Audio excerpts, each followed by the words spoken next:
Sean todos bienvenidos, muy buenos días todavía, aquí en la Ciudad de México, Valle de Chalco, estamos en este momento.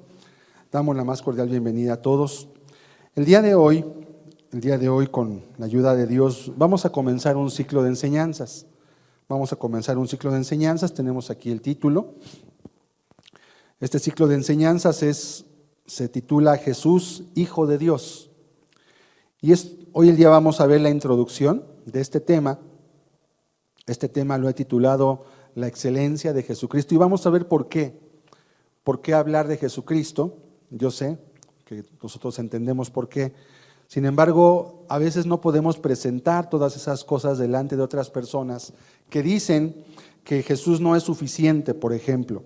Por lo tanto, esta primera enseñanza, la introducción de este ciclo, vamos a hablar todos los aspectos de la vida de Cristo, desde las profecías de antes de su nacimiento. Vamos a empezar a examinar desde el Génesis, cómo ya la Escritura habla de Jesucristo desde el momento mismo en que el hombre peca, cuando Él viene a ser la única solución real para la vida del ser humano. Vamos a mirar también varios aspectos de las profecías de su venida y vamos a ver también su nacimiento, sus hechos, vamos a mirar sus palabras. Vamos a mirar también el impacto que tuvo Jesús en la historia, en la sociedad, y cómo literalmente cuando decimos que estamos en el 2020 después de Cristo, realmente es porque Él puso un antes y un después.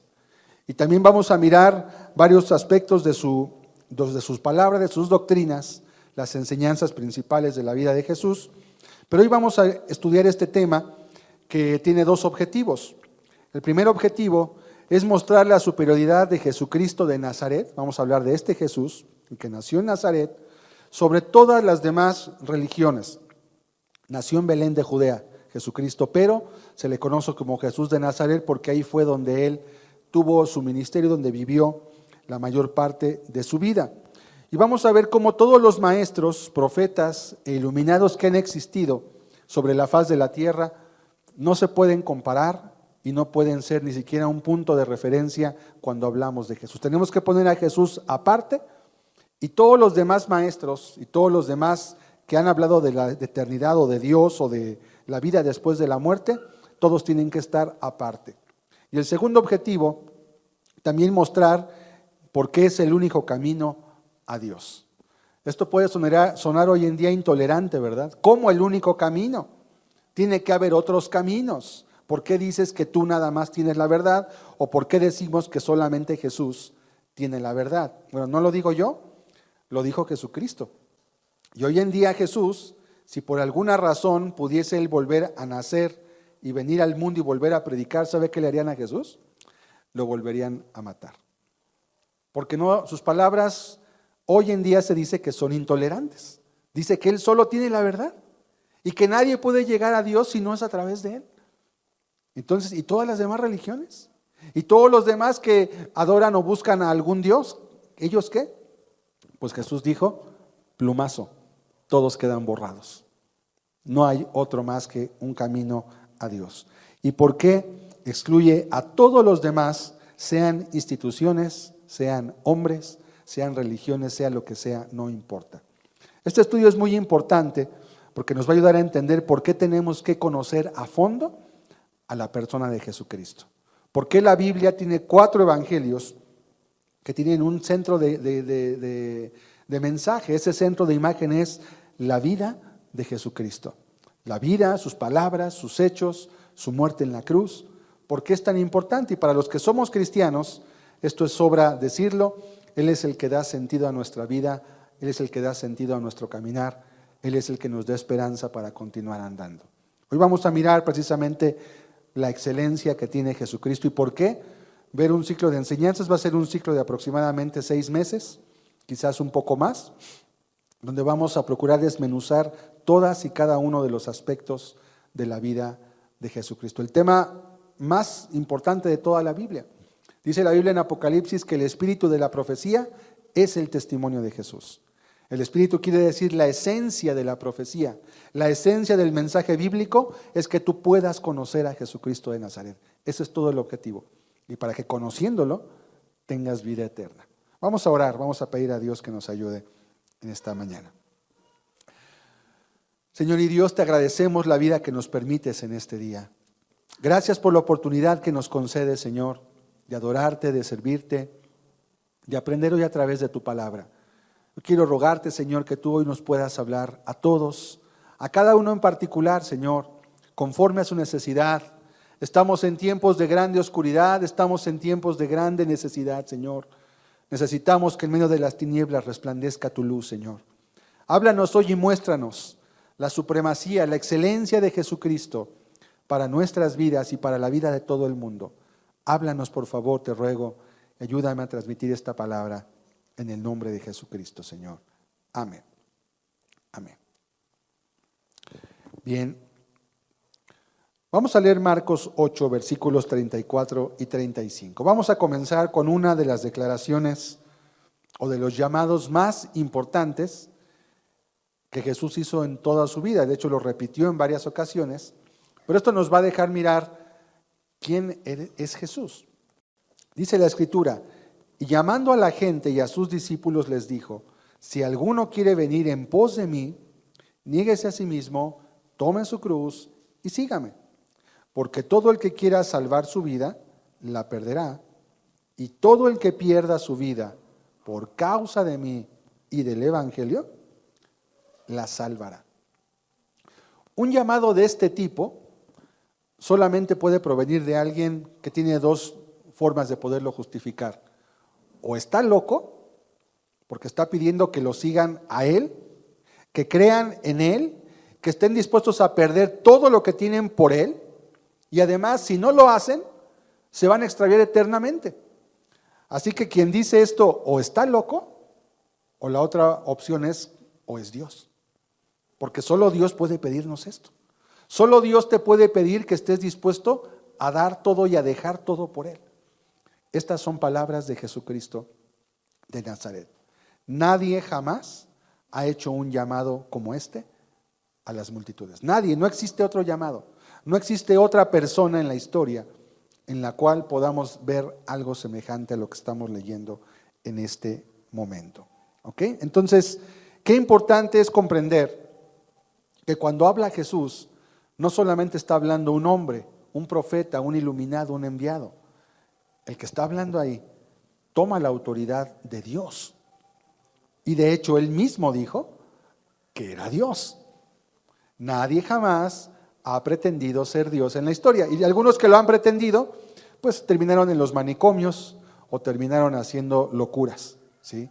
Pero Jesucristo no solo dijo que era Dios, además mucha gente lo siguió y dio su vida por él, y hasta el día de hoy, todavía muchos, estamos predicando su palabra y hemos decidido dedicar nuestra vida porque oímos un llamado de parte de Dios, lo cual es algo particular. No es para todos el mismo llamado, pero algunos hemos recibido el llamado de dejar todo para servirlo y para proclamar su verdad. Entonces, estas palabras son únicas de la persona de Jesucristo. Vamos a ver la siguiente diapositiva. ¿Por qué hablar de Jesús? Te voy a dar 5 puntos que voy a ir desmenuzando en este estudio para que entendamos la importancia. Número 1, ¿por qué hablar de Jesús? En primer lugar, porque Jesucristo de Nazaret es un personaje histórico y todos lo reconocen. Es muy importante. Cuando hablamos de Jesús no estamos hablando de alguien que fue producto de que alguien escribió una novela y surgió un personaje, ¿no? Como hay una novela muy famosa hoy en día que mucha gente la ha comprado que se llama El caballo de Troya. ¿Alguien conoce ese libro? Levante su mano si ha escuchado o ha leído algo sobre él. El caballo de Troya es una novela muy famosa que escribió un autor que se llama J.J. Benítez, pero es una novela. Y allí inventa que un hombre en un proyecto secreto de la NASA encontraron una máquina para viajar al pasado, y al viajar al pasado se encontró con Jesús de Nazaret. Le da su nombre y empieza a inventar cosas de que es lo que supuestamente Jesús le dijo a él en secreto, que no está en la Biblia. ¿Qué es eso? Es una novela.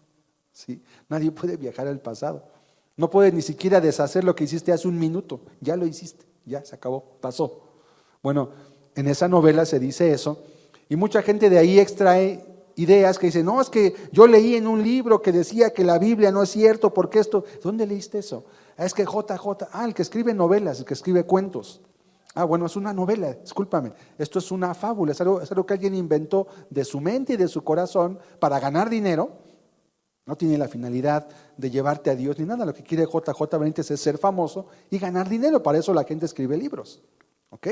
Bueno, aquí estamos hablando de un personaje histórico, de alguien que vivió en la tierra, de alguien que vivió de tal manera que impactó la historia. En segundo lugar, porque Jesús es Dios hecho carne. Ese es otro punto que vamos a mirar en uno de los temas, cuando veamos la deidad de Jesucristo. No voy a extenderme mucho porque haría larguísimo este estudio. Número 3, también vamos a hablar de Jesús porque sus palabras, ya lo dije al comienzo, son únicas. Nadie jamás ha hablado ni ha expresado las cosas que Jesucristo de Nazaret habló y expresó. Por eso es tan importante que usted lea la Biblia. Si usted no lee y no estudia la Biblia, difícilmente le va a poder aprovechar todo lo que estamos viendo aquí. Tiene que alimentarse diariamente de la palabra. Número 4, por sus profecías y todo lo que se dijo sobre él, tanto antes de nacer, durante su vida y después de su vida también. El segundo tema que se va a hablar después de el próximo domingo, si Dios lo permite, se va a hablar acerca de las profecías del advenimiento del Mesías. Y número 5, por su resurrección. ¿Ok? Esto es así, a muy grosso modo, de una forma muy burda, un bosquejo de lo que se va a ver en este ciclo de enseñanzas. Es muy amplio, podemos hacerlo muy profundo también y creo yo que es necesario que lo hagamos de esa forma. Cuando hablamos de que Jesús es un personaje histórico, estamos hablando de alguien que existió, que vivió, que tenemos registrado en la historia. No es un mito, no es la idea que alguien inventó. Es un personaje así como fue Miguel Hidalgo. ¿Alguien duda que existió Miguel Hidalgo? ¿Alguien de ustedes conoció a Miguel Hidalgo en persona? Pues nadie, ¿verdad? Todos nacimos después que él murió. Sin embargo, nadie dudamos que él vivió. Es más, decimos hoy en día la independencia comenzó, le podemos agradecer de alguna forma, que de alguna forma él enarboló esa idea, ese ideal, ¿verdad? Nadie lo vio, pero sabemos que existió, está en la historia. Bueno, Jesús de Nazaret es un personaje histórico y todos lo reconocen. Vamos a mirar Juan 10, del 7 al 9. Vamos a mirar 2 declaraciones más para mirar cómo Jesús excluye a todos los demás. Dice Juan 10, versículos 7 al 9 lo siguiente. Volvió pues Jesús a decirles, cuando dice volvió quiere decir que ya les había dicho, les recalcó, yo soy la puerta de las ovejas. Todos los que antes de mí vinieron, ladrones son y salteadores, pero no los oyeron las ovejas. Yo soy la puerta, el que por mí entrare, será salvo y entrará y saldrá y hallará pastos. ¿Qué dice Jesús? Todos los que antes de mí vinieron, vamos a ver el versículo el 8 por favor, ladrones son y salteadores. ¿Cómo le llama Jesús a todos aquellos que te pretenden llevar a Dios? Si no es Él y su palabra, dice son ladrones y salteadores, porque yo soy la puerta. Bueno, ¿quién te crees que eres? Y vamos a leer Juan 14, versículo 6, un texto que también conocemos, solamente quiero darle lectura. Jesús le dijo, yo soy el camino y la verdad y la vida, nada más. Sin mí estás perdido, sin mí vives en la mentira y sin mí estás muerto. Es lo que está diciendo. Nadie viene al Padre sino por mí. Si me conocieseis, también a mi Padre conoceríais. Y desde ahora le conocéis y le habéis visto. Felipe le dijo, Señor, muéstranos el Padre, pues, muéstranos el Padre y nos basta. ¿Qué dijo Jesús? Versículo 8, versículo 9. Muéstranos al Padre y nos basta. Jesús le dijo, tanto tiempo hace que estoy con vosotros y no me has conocido, Felipe. A ver, ¿cómo? ¿Él es el Padre? Pues, ¿cómo puede ser el Padre, verdad? Los testigos de Jehová quieren entender con su mente la grandeza de Dios diciendo que no son dos personas, no son dos personas en una. Dios no es como nosotros. El gran error de los testigos de Jehová es que quieren hacer a Dios como si fuera un humano como nosotros. Dios no es un ser humano. Nosotros somos creados a imagen y semejanza de Dios, pero Dios es espíritu. Entonces, si pretendemos poner el cuadro de lo que es un ser humano y quieres meter a Dios en ese cuadro, estás equivocándote desde el inicio de tu análisis. No puedes. Es como si quisieras comparar un ser humano y meterlo en el esquema de un gato.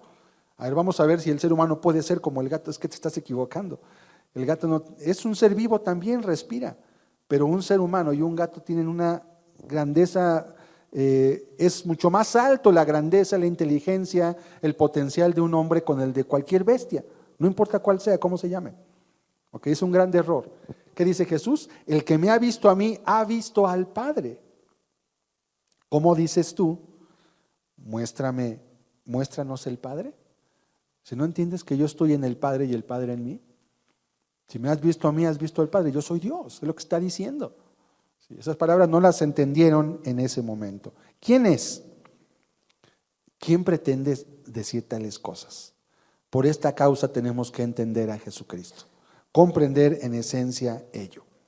Jesucristo es un personaje histórico. Estamos en el año 2020 después de Cristo. Y aún en los libros de historia se ponen las siglas D minúscula, C mayúscula, ¿verdad? Quiere decir después de Cristo, o A minúscula, C mayúscula, que quieren decir antes de Cristo. Toda la gente, aún los que no creen en Él, reconocen que Jesús existió. Muy importante. Por ejemplo, voy a dar un ejemplo solamente. La Biblia es el libro que nos demuestra y que nos da la información sobre cómo es Jesús, quién es, qué hizo y qué quiere también con nosotros. Y es un libro que viene de Dios también, eso será otro tema. Y también lo podemos demostrar, y lo podemos demostrar hasta científicamente también, con las pruebas de crítica textual acerca de cómo llegó la Biblia hasta nosotros. Sin embargo, solamente para contrastar, usted ha escuchado también de un grupo quizás que se llaman los mormones. Por estas zonas no andan mucho, aquí es una colonia pobre. Valle de Chalco es una zona que fue marginada mucho tiempo. Y como aquí hay gente pobre que no tiene mucho dinero, pues los mormones no andan mucho por aquí. Sí han llegado a andar, pero es muy poca su presencia. Generalmente van a lugares donde hay gente con más capacidad económica.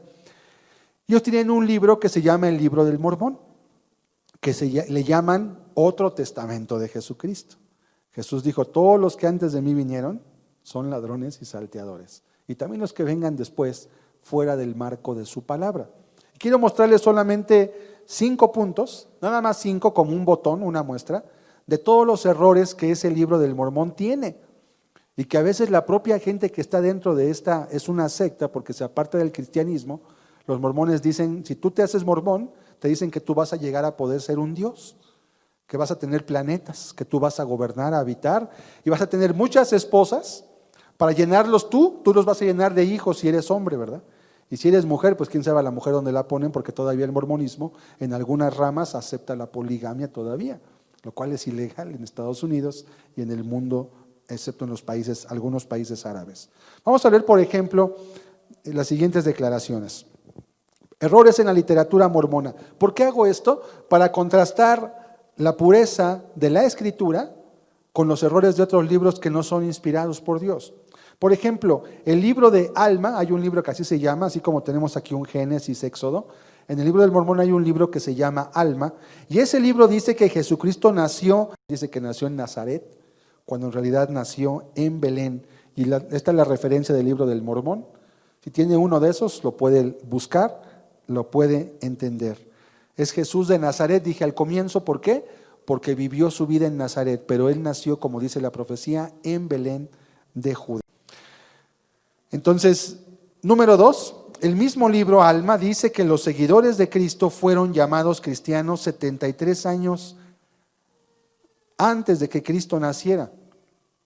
Esto está en Alma 46:15, y realmente los cristianos fueron llamados, los seguidores de Jesús fueron llamados cristianos aproximadamente 10 o 12 años después de que Cristo murió. Pablo mismo lo menciona en el libro de los Hechos. Los cristianos que había en Antioquía, los discípulos, se les llamó cristianos por primera vez en Antioquía. Otro error más, el mismo libro dice que Melquisedec, del que la Biblia enseña en Hebreos, que es un sacerdote que era sin padre ni madre. ¿Por qué? Porque Melquisedec es un tipo de Cristo que no tuvo una ascendencia terrenal. Sin embargo, dice que Melquisedec reinó bajo su padre, está en Alma 13:18. O sea, esto es un error abierto. Melquisedec es un tipo espiritual de Jesús, al cual Abraham le dio los diezmos de todo en el libro de Génesis. Un error más. Vamos a ver errores históricos. Siguiente. Según los libros de los mormones, Nefi, que es uno de los héroes, ¿verdad?, de este libro, utilizó una brújula en el siglo VI antes de Cristo para navegar. Cuando este artilugio, la brújula, se descubrió hasta el siglo XI después de Cristo. O sea, nada más 1700 años se equivocaron de error. Y se perfeccionó como la conocemos hoy, como un relojito, ¿verdad?, que indica siempre al norte, una aguja imantada que apunta hacia el polo norte, hasta el siglo XIX. ¿Quién puede escribir eso? Pues alguien obviamente que ni siquiera se molestó en estudiar historia y en estudiar la historia de los inventos para saber cuándo poner un argumento como la brújula para poder utilizarla. No existía la brújula en el siglo VI antes de Cristo. No existía ni idea. Y por último, un último dato, estos mismos libros hablan de vacas, caballos, bueyes, asnos y cabras en América en los siglos VI antes de Cristo hasta el 5 después de Cristo, cuando todos sabemos que estos animales, los caballos, las vacas, los bueyes, fueron traídos por los conquistadores españoles hasta el siglo XVI después de Cristo. O sea, en América, el continente americano, tenemos 5 siglos que conocemos los caballos. Antes de esa época, aquí no existían los caballos. Eso lo dice ¿quién? La historia. La biología, tú puedes buscar que en América no hay rastros de caballos hasta antes de que vinieran los españoles. Pero el libro de los Mormones dice que aquí 6 siglos antes de Cristo, más o menos cuando vivió Mahoma, ¿sí?, ya había aquí caballos. ¿De dónde sacan eso? Cualquiera que leyera un libro así, que sepa un poquito, tenga un poquito de cultura, va a decir, ¿y esto de dónde lo sacaron? Esto está mal. Tiene errores gravísimos de historia, de biología, errores de ingeniería, está mal el libro. Sin embargo, cuando usted lee la Biblia es un libro que se anticipa a su tiempo y contiene incluso revelaciones científicas que los hombres no conocieron hasta cientos e incluso miles de años después, cuando la Biblia ya los da a conocer. Por ejemplo, el círculo de la tierra, ¿verdad?, la redondez de la tierra. La tierra es como un ovoide, es como una esfera, cuelga sobre nada, dice la Escritura. Mucha gente a veces desconoce ese tipo de cosas, pero los libros, cuando no tienen un trasfondo real, tienen ese tipo de errores y de faltas también. El hinduismo, por ejemplo,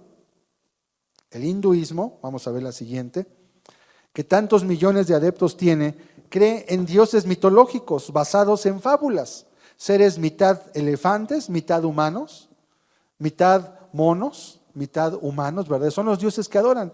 Incluso afirman que las vacas son sagradas, por eso la gente se muere de hambre, pero no se pueden comer una vaca, ¿verdad? Por ejemplo. ¿De dónde vienen esas ideas? De un concepto religioso completamente ajeno, dañino y destructivo. La India hoy es uno de los países más pobres del mundo. Está sumido en la ignorancia, está sumido en la superstición también, todo en base a una religión llamado el hinduismo. También Jesús es importante porque Él trascendió a toda la historia de los hombres. Vamos a ver la siguiente.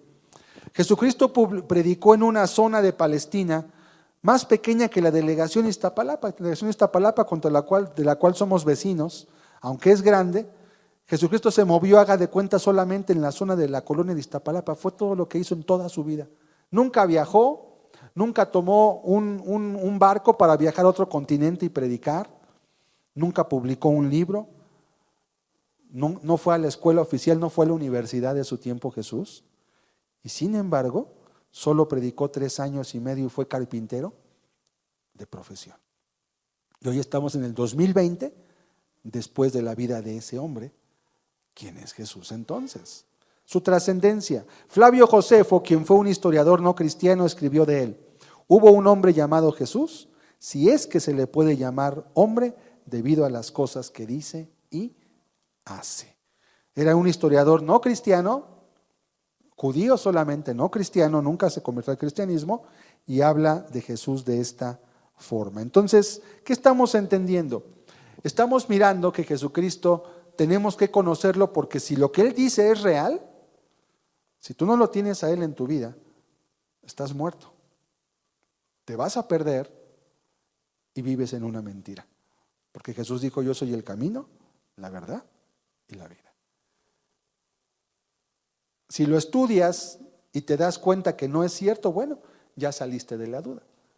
Pero muchas personas han estudiado la vida de Cristo para intentar refutar lo que Él dijo, como su resurrección, lo vamos a ver ahorita al final, y lo que terminaron fue convirtiéndose cuando entendieron que la verdad realmente estaba en Él.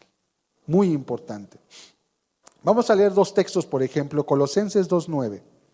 Dos textos que nos van a mostrar cómo los escritores, los apóstoles, en este caso después de Cristo, en este caso el apóstol Pablo, que no fue un seguidor de Jesús en su vida, Jesús fundó una iglesia con sus palabras, y Pablo, que antes se llamaba Saulo, persiguió a la iglesia, o sea que no era un simpatizante, y él escribió esto de Jesús: porque en él habita corporalmente toda la plenitud de la deidad, toda la plenitud de la deidad. ¿Qué quiere decir este texto?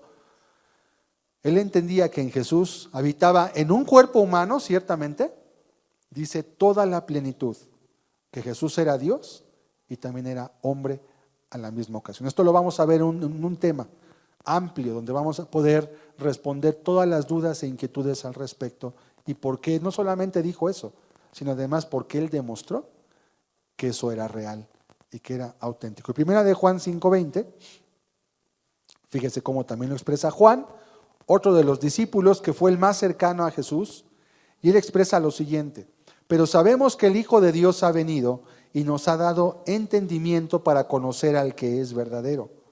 Y estamos en el verdadero.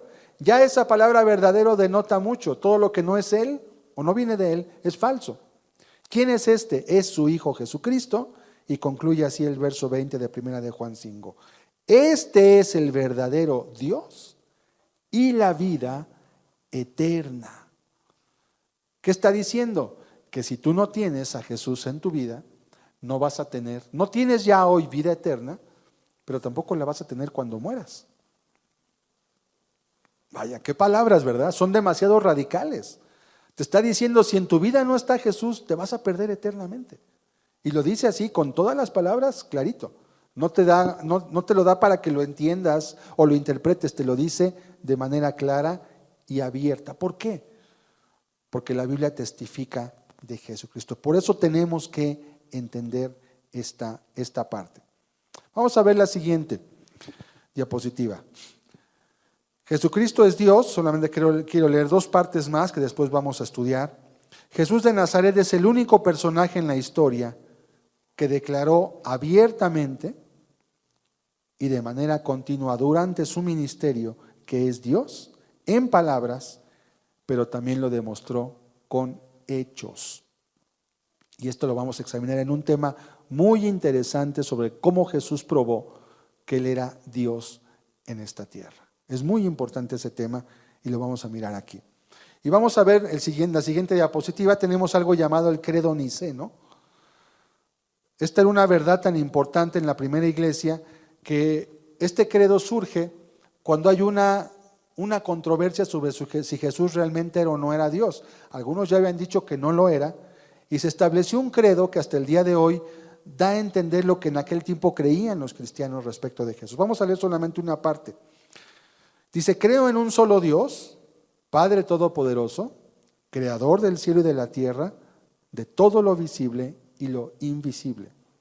Creo en un solo Señor Jesucristo, Hijo único de Dios, nacido del Padre antes de todos los siglos, Dios de Dios, luz de luz, Dios verdadero de Dios verdadero, engendrado, no creado, de la misma naturaleza del Padre, por quien fue todo hecho, etcétera, etcétera. Y sigue hablando, pero me centro en esta parte porque los primeros cristianos sabían la esencia de Jesucristo cuál era su identidad real.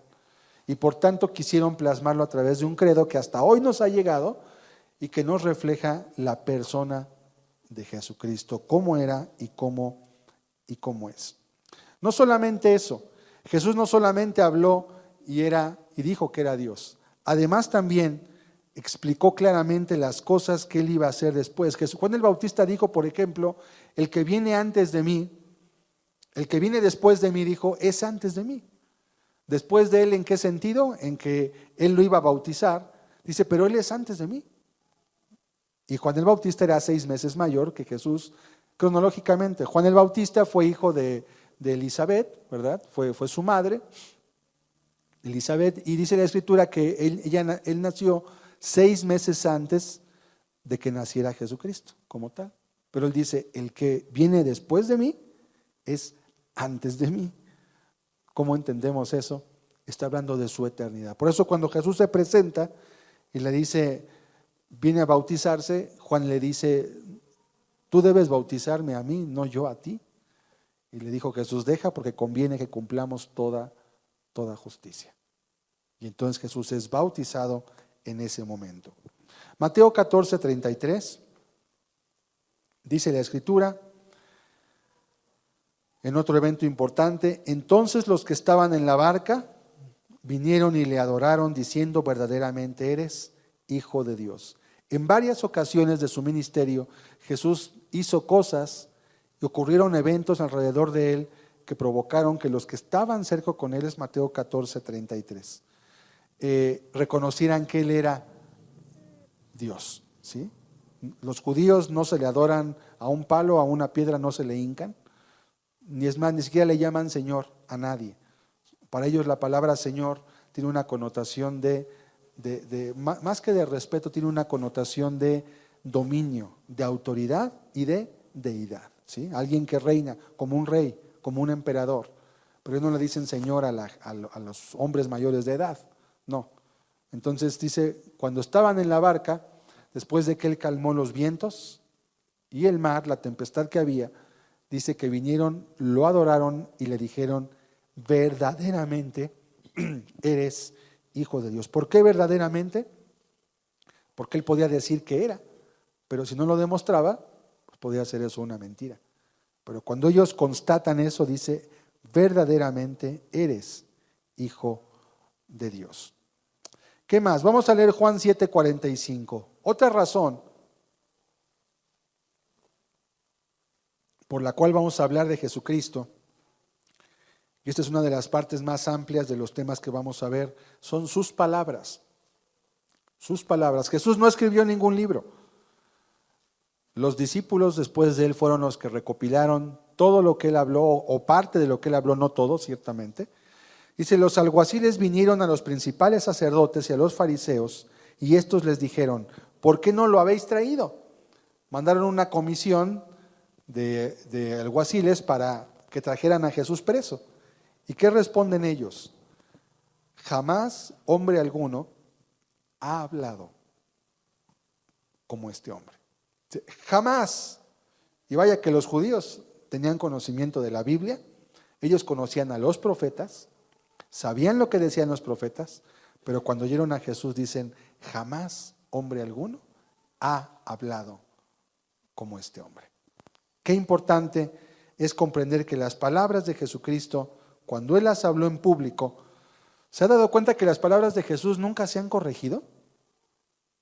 ¿Usted ha escuchado alguna corrección, alguna añadidura a la Biblia? Hasta la gente que no cree en Cristo, dicen muchas veces, pues como dijo Jesús, como dijo el Maestro, como dice la Biblia, y sacan frases de la Biblia, les cambian ciertas palabras y hacen parecer que son de la sabiduría popular, ¿no?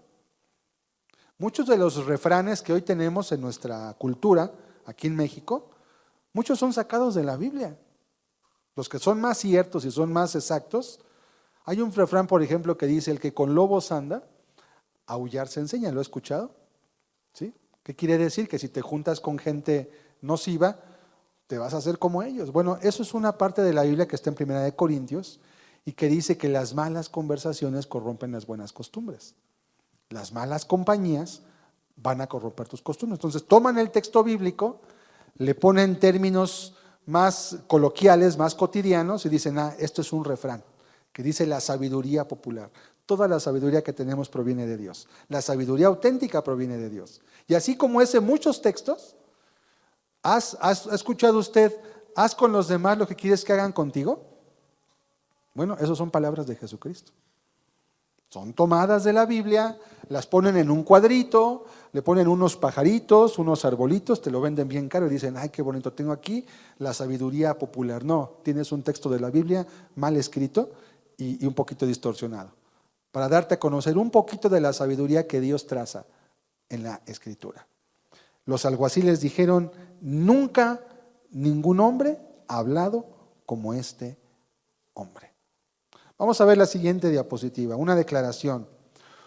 Un psiquiatra, un doctor, en 1951 dijo lo siguiente: si se sumaran todos los artículos psiquiátricos escritos por las autoridades en psicología y psiquiatría respecto a la higiene mental, los combináramos e hiciéramos un resumen de ellos quitando toda la paja y luego los diéramos para que los expresaran los más capaces poetas, al final obtendríamos un resumen incompleto y mal hecho del Sermón del Monte.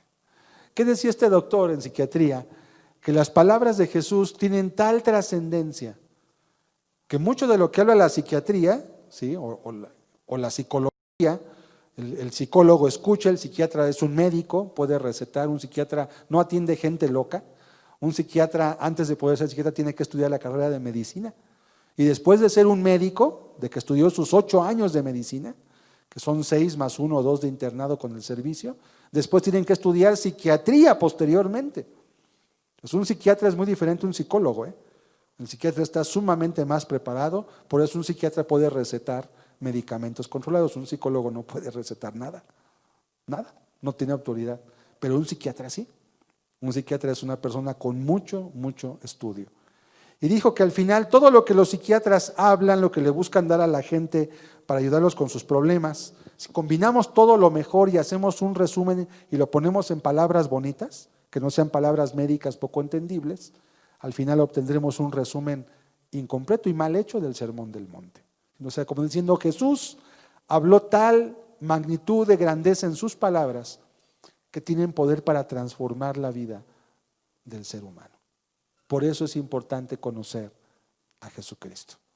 Y conocer no solamente decir creo en Él, saber qué dijo, por qué lo dijo, cómo lo probó y qué efecto tuvo eso en las vidas de aquellos que lo escucharon. Aún ateos como Carlos Marx expresaron el cristianismo que era muy útil para cambiar al hombre para bien y que lo cambiaba como ninguna otra cosa. Carlos Marx, el ateo, el fundador del comunismo, que hoy en día ya está prácticamente en extinción. Solo tenemos 2 o 3 países comunistas en el mundo, cuando antes medio mundo era comunista. Se está acabando, ha probado que no es eficaz. Tampoco el capitalismo es eficaz, por cierto, pero es más acercado a lo que la Biblia muestra y enseña: el respeto a la propiedad privada, el derecho a la felicidad de los hombres, el que los hombres tengan de su trabajo, con el sudor de su frente obtengan su alimento, cosa que el comunismo no hace y ha negado. Bueno, aún Carlos Marx expresó eso. Vamos a ver una declaración de Gandhi, por ejemplo, el libertador de la India, que no fue cristiano, pero sí conoció a Jesús porque él vivió durante el Imperio Británico, todavía en los años 40, era abogado de profesión, y él dijo lo siguiente: me gusta el Cristo de ustedes, lo que no me gustan son los cristianos, no se parecen en nada al Cristo de ustedes. De todo lo que dice Cristo está excelente. Muchas de las enseñanzas de Jesús Gandhi las tomó para sí mismo y las enseñó a la gente. Es el problema, otra frase que he escuchado que no la he encontrado, esta sí la encontré, por eso la puse. Una frase que le atribuye a él que dice: estoy de acuerdo con Cristo, pero no estoy de acuerdo con los cristianos. Y es lo mismo que dice esta frase. El Cristo de ustedes me gustan sus palabras. Lo que no me gusta son los cristianos, porque no se parecen en nada y porque no hacen lo que Cristo dijo que debían de hacer. Pero todo lo que dijo Jesús, excelente, excelente, ¿sí? Palabras llenas de autoridad también. Gandhi, un pacifista, tomó las palabras de Jesucristo. ¿Por qué más tenemos que hablar de Jesús? Dijimos por sus profecías.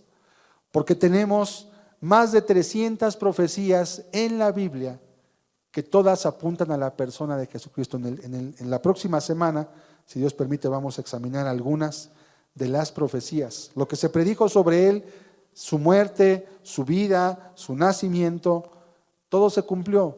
Varias veces Jesús estuvo a punto de morir, pero no murió. ¿Por qué?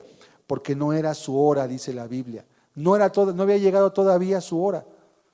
Y no murió, aunque parecía que iba a morir, sino que todo se fue cumpliendo en cada momento y en cada ocasión hasta cumplir el punto respecto de lo que Él decía. Es imposible, le doy solamente un dato para comprender la importancia de las profecías. Hay una asociación en Estados Unidos, todavía el día de hoy, no sé si todavía en estos años, pero todavía hace 10 años, debe existir todavía porque es como un reto que se lanzó al público. Si usted lo busca en internet, busque asociación que ofrece recompensa a quien cumpla profecías de Cristo en su vida. Hay una asociación en Estados Unidos que otorga una recompensa en monetario de $100,000, si le hacen falta por ahí unos 2 millones de pesos, si cree que le caerían bien, a lo mejor puede usted cumplir este reto. Y dice que si alguien puede probar que tan solo 8 profecías de las más de 100 respecto de la vida de Jesús se pueden cumplir en su vida, algunos dicen que es una casualidad. Si tú puedes demostrar que hay una persona en la que se cumplen solamente 8 profecías, las que tú quieras, escógelas, y que un ser humano se le cumplan 8, te vamos a dar $100,000 en efectivo. ¿Cuántos años tiene este reto? Tiene más o menos 50 años. ¿Sí? Más o menos desde antes que hubiera internet estaba, ahora que hay internet lo publicaron. ¿Y sabe qué ha pasado con ese dinero? Pues nada, ahí sigue, porque nadie ha podido probar siquiera que se cumplan ni siquiera 5 ni 4 profecías en su vida. Y de Jesús se cumplieron más de 100 que estaban escritas por personas que algunas de ellas no se conocieron ni siquiera entre sí. Algunos profetas nunca se conocieron, algunos fueron contemporáneos, pero la Biblia en el Antiguo Testamento se escribió en un lapso de aproximadamente 1400 años. Hubo gente que fueron de una generación de 300 años antes de otro que nació después y escribió cosas de Jesús y todas se embonan y coinciden perfectamente. ¿Cómo puede ser esto posible? ¿Qué sabiduría humana se requiere para poder predecir el futuro? Es muy sencillo.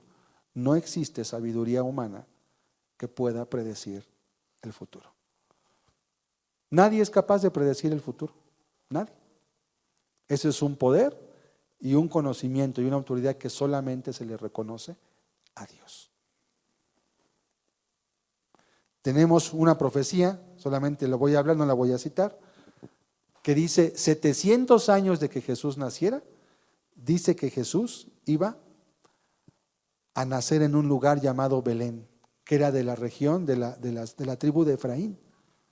Tú, Belén Éfrata, la más pequeña entre las ciudades, dice, de ti me saldrá el que será libertador.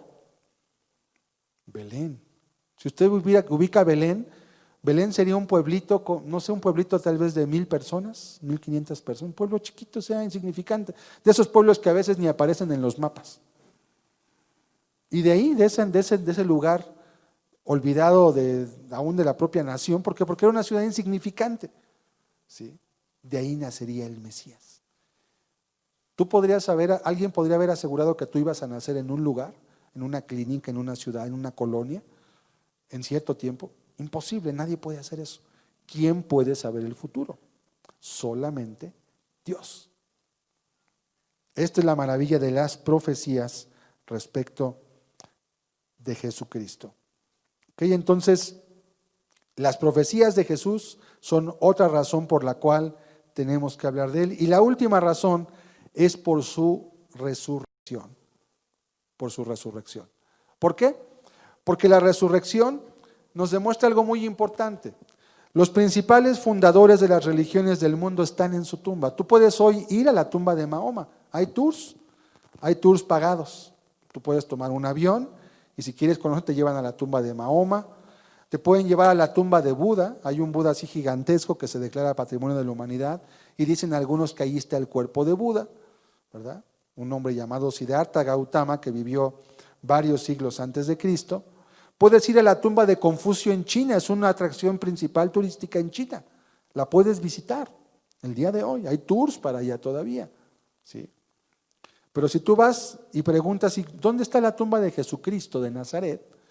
Te van a decir, pues, no hay muchos lugares que dicen que así pudo haber sido la tumba de Jesús, pero no hay un lugar que digan aquí es la tumba de Jesús. Puedes más ver la tumba de Abraham, también se conoce dónde está, en una cueva, en una ciudad llamada Macpela, dice la Biblia que ahí lo enterraron, junto con su esposa, Sara también. Están sus tumbas, pero de Jesús de Nazaret no tenemos una tumba. Siguiente, la resurrección de Jesucristo es la piedra angular del cristianismo. Sin ella, todo el edificio, todo lo que es el cristianismo, cae por sí solo. Su cuerpo no fue robado, pues los soldados romanos pagaban con su vida un descuido si se les perdió un prisionero, y cuánto más un cuerpo muerto, ¿verdad? Llevarse un prisionero, pues bueno, a lo mejor se puede, porque si amagan a los guardias, el prisionero puede correr, pero un muerto en una tumba, con una piedra gigantesca enfrente, con un sello romano, y 12 discípulos que eran pescadores, cobradores de impuestos, campesinos, y fueron a atacar a una guardia romana armada, y les robaron el cuerpo y movieron la piedra. O sea, se requiere más fe para creer que esos discípulos se robaron el cuerpo de Jesús que para creer en la resurrección en sí mismo. Y que además sus vidas fueron transformadas diciendo que el cuerpo de ese Jesús había resucitado, cuando ya habían vuelto otra vez a sus trabajos cada uno, porque dijeron, pues ya se acabó aquí todo, ya se acabó. Jesús pensábamos que era el Hijo de Dios, pero lo mataron. Y ya pasaron 3 días de esto y todo sigue igual, la ciudad sigue en calma, y de repente salen a predicar y trastornan el mundo entero, y la gente empieza a ser perseguida por creer en Cristo, y la gente empieza a morir por causa de ese testimonio, por una mentira. Resulta totalmente muy poco probable. Vamos a leer Mateo 12:38. Mateo 12:38. Dice la Escritura: entonces respondieron algunos de los escribas y de los fariseos, diciendo, Maestro, deseamos ver de ti señal. Él respondió y les dijo, la generación mala y adúltera demanda señal, pero señal no les será dada, sino la señal del profeta Jonás. Porque como Jonás estuvo en el vientre del gran pez 3 días y 3 noches, así estará el Hijo del Hombre en el corazón de la tierra 3 días y 3 noches. ¿Cuál era la señal que les estaba dando Jesús respecto de que Él era el Hijo de Dios? Porque fue lo que le preguntaron. Muéstranos una señal de que lo que dices es auténtico. ¿Qué les voy a dar la señal de Jonás? Así como Jonás estuvo 3 días y 3 noches, Él lo habló de manera metafórica. Recordemos que Jesús siempre que hablaba a la gente hablaba en parábolas. Siempre hablaba en parábolas. Son algunas muy claras, otras más complicadas, pero siempre eran parábolas. Y a sus discípulos sí les hablaba claramente. Les explicaba lo que significaba cada parábola. ¿Cuál era esta señal? 3 días y 3 noches. Así como Jonás muerto, desaparecido, ¿verdad? Y después voy a volver nuevamente a la vida. Jonás fue vomitado por un pez. Pocos han contado una historia semejante, ¿verdad? En la historia, pero Jesús murió. Es más, cuando estaba siendo juzgado, el sumo sacerdote le dijo, ¿por qué hablaste estas cosas? Lo empezó a inquirir y Jesús dijo, destruye este cuerpo, destruye este templo y en 3 días lo levantaré. No entendió el sacerdote, le dijo, nuestros padres tardaron años en construir ese templo y tú en 3 días lo vas a levantar, pero él hablaba del templo de su cuerpo. Destruyan este templo, mi templo es el cuerpo, mi cuerpo es el templo de Dios. Como dice 1 Corintios 6, ¿verdad? Que nuestro cuerpo es templo del Espíritu. Destrúyanlo y en 3 días lo voy a levantar. Y así fue. Jesús fue muerto, Jesús fue sacrificado. Vamos a ver cuando hablemos del tema de la resurrección, un tema apasionante el de la resurrección, vamos a mirar los detalles de por qué Jesús efectivamente murió en la cruz y por qué también hoy resucitó. Vamos a leer Romanos 1:4. Romanos 1, versículo 4, dice la Escritura, que fue declarado Hijo de Dios con poder, según el Espíritu de Santidad, por la resurrección de entre los muertos. Pablo, los romanos, todo lo que fue la religión cristiana, todo lo que fue el cristianismo, estaba fundado sobre este hecho. Dice que el Espíritu de Santidad, o sea, el Espíritu Santo, por la resurrección de los muertos, ¿qué daba eso? ¿Qué autoridad, qué credencial era eso? El poder ser declarado Hijo de Dios. Porque además Jesús no solamente resucitó, sino que Él dijo que Él resucitaba porque Él iba a volver a tomar su vida.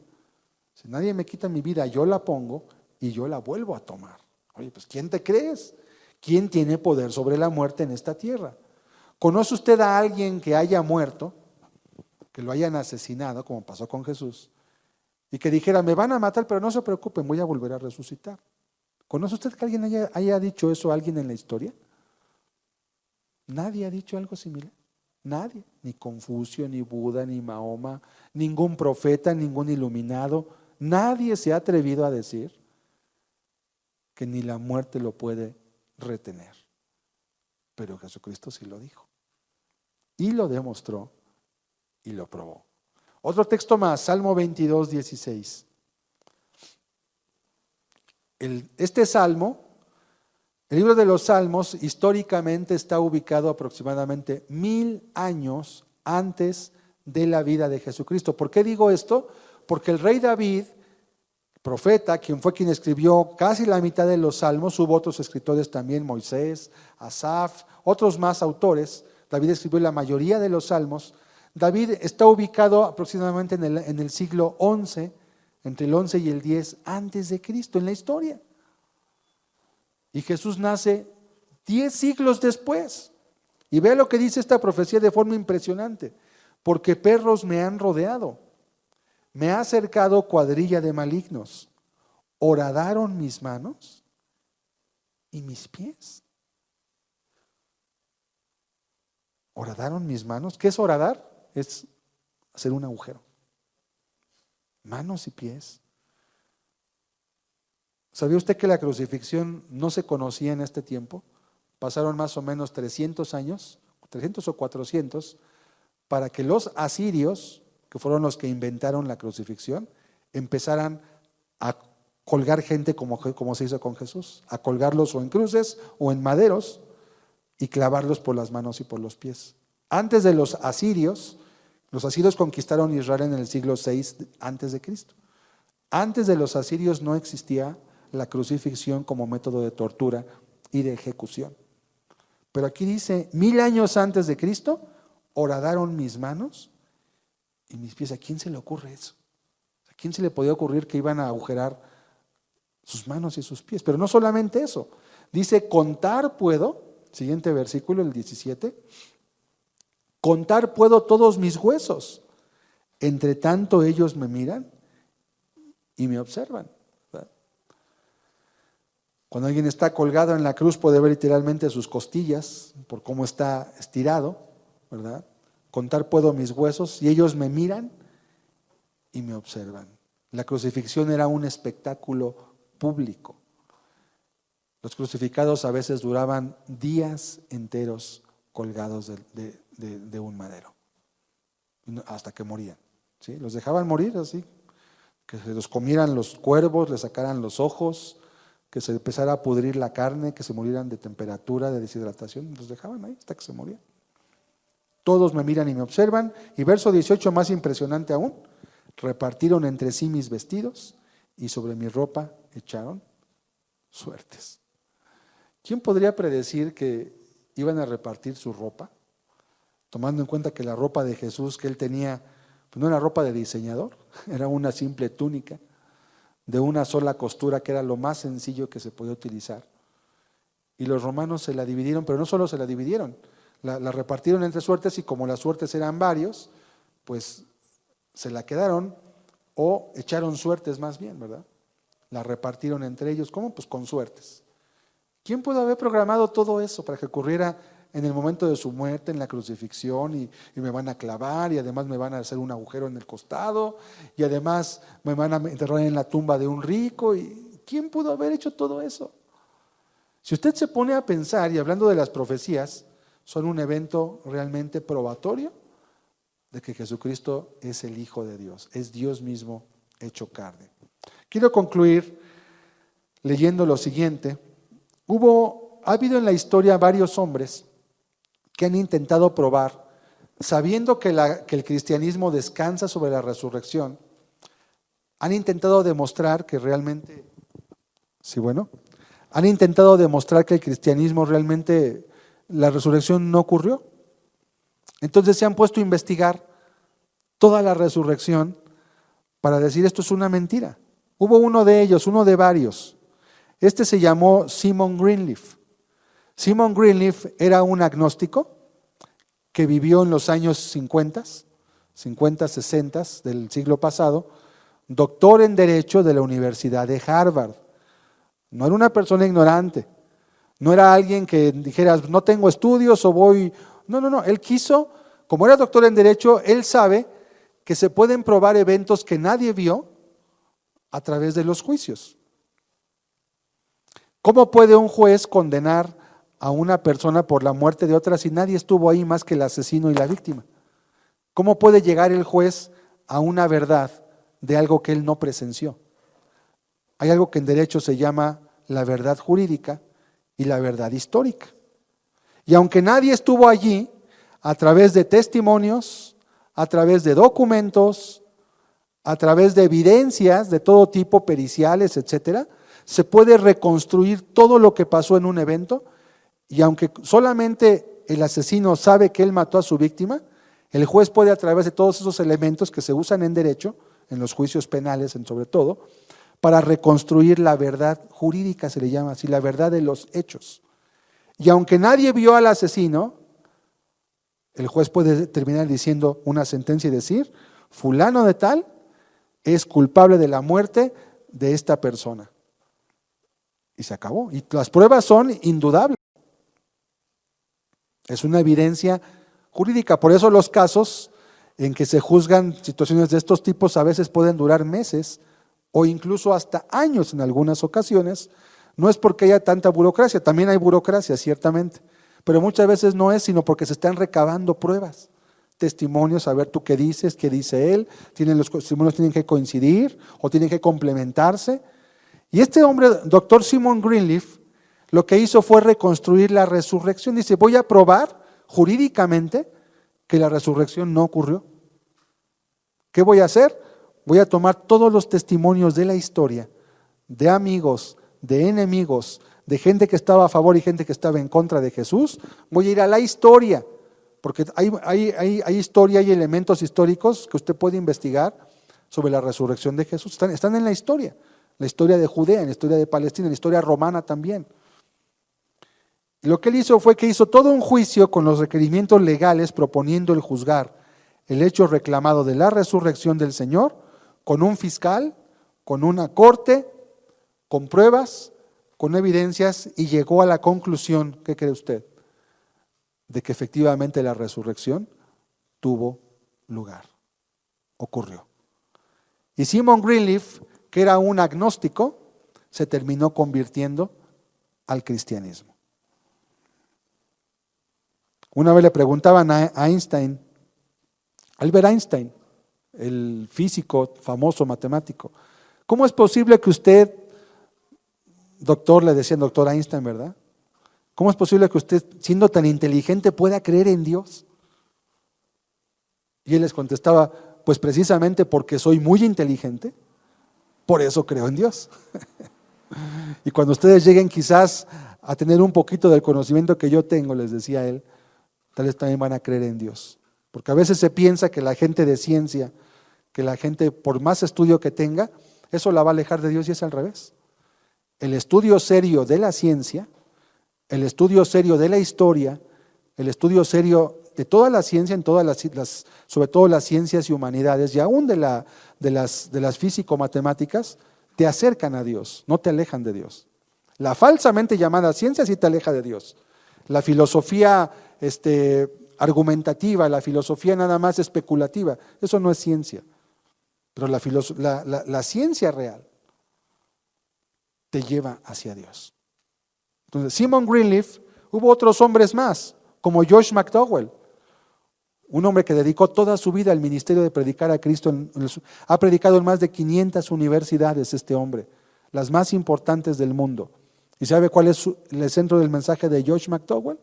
Hoy ya es un hombre, ya tiene más de 70 años. Es predicar de Cristo, presenta la resurrección y presenta la superioridad de Cristo por sobre todas las creencias, cultos y formas en que el hombre puede transformar su vida. C.S. Lewis también, otro hombre famoso en la historia que también fue un agnóstico. Lee Strobel también, todavía le está predicando en Houston, Texas. Hay una película incluso que se llama El caso de Cristo. Y él describe ahí cómo él llegó al cristianismo siendo él un agnóstico. Y describe todo lo que él hizo y describe toda la investigación que él realizó. Está muy interesante. Sí, Lee Strobel, él vive todavía, predica en Houston, Texas el día de hoy todavía. Tiene una iglesia, ¿sí? Tiene una iglesia. Él era un agnóstico y se convirtió a Cristo porque él probó que la resurrección de Jesús efectivamente sucedió. Todo esto lo vamos a ver en este ciclo. Vamos a mirar, vamos a desmenuzar la vida de Cristo y vamos a examinar cada una de las fibras de lo que él hizo. Y yo creo que usted, si asiste a estas reuniones y en verdad pone su voluntad y su corazón en conocer a Dios, usted va a poder conocer a Jesucristo y va a poder entender que Él realmente es la vida eterna y su vida va a poder ser transformada. Tiene que haber de parte de usted una disposición para todo ello de la noche. Le invito a que cerremos nuestros ojos un momento. Quisiera que meditáramos. ¿Quién es Jesús para ti? ¿O quién era Jesús para ti hasta este momento en que hemos hablado? Solamente algunos datos muy rápidos. Algunos datos extraídos de todo lo que Jesús es, ha dicho y hace. Selló con su sangre su testimonio y nos mostró que Él es el que puede dar vida. Lo demostró con su vida, lo demostró con sus hechos.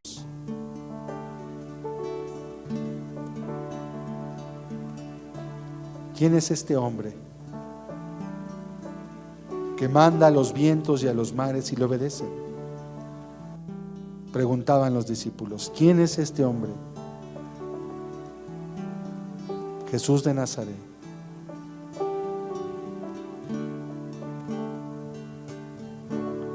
A Él es al que te invitamos a conocer y a seguir. A Él es al que te invitamos a que puedas hacerte uno con Él, tomar su camino.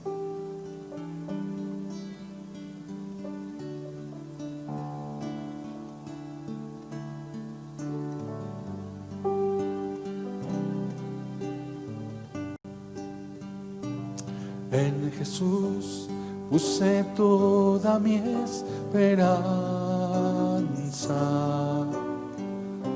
Él se inclinó hacia mí y escuchó mi clamor. Y escuchó mi clamor. Puso en mi boca un canto nuevo, un canto de adoración. Muchos oirán y creerán, y en Jesús confiarán. En ti se gocen y se alegren